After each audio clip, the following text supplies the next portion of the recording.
Dame i gospodo, sada ćemo čuti, a nadam se zajedno i otpevati nacionalnu himnu Srbije.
Sjajna atmosfera u Beogradskoj areni, ovakva podrška može se samo poželiti.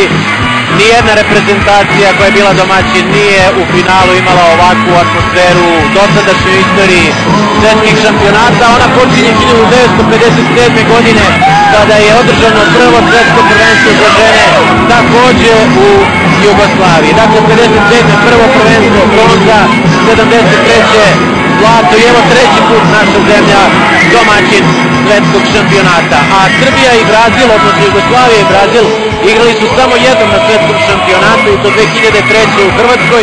Pobedila je Srbija 44-41 i zanimljivo, ta utakmica ušla u anale svetskog šampionata jer je utakmica sa najviše postignutih golova, a da utakmica nije ušla u produžetke.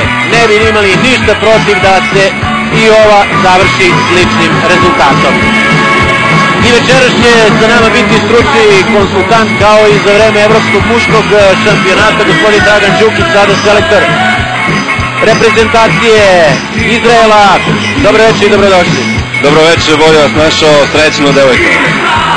Ja rekao ovakvu podršku jedna reprezentacija može samo da poželi. Nadam se da ovo nije preveliki pritisak na naše rukometašice koje su ovih dana bile, ne samo da su morale da se koncentrišu na svoje protivnike da igraju, već i da odgovaraju na broj, na pitanja novinara. Već 15 dana su medijske zvezde, sada 20.000 ljudi. Nadam se da će to izdržati, s obzirom da nikada ranije nisu bilo u ovakvoj situaciji. Pa moramo da kažemo i večeras se piše istorija i ove devojke su se dogodile Srbiji. Mislim da neće zato što one su išle najtežim putem do ovog finala, kroz četvrtfinale koje je također bilo puno dvorani, pa polufinale u jednoj sjajnoj atmosferi također protiv Poljske.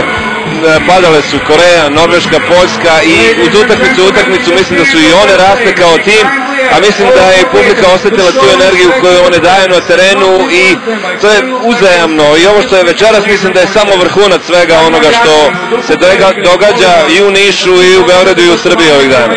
Evo vidimo i ove transparente natpise podrške.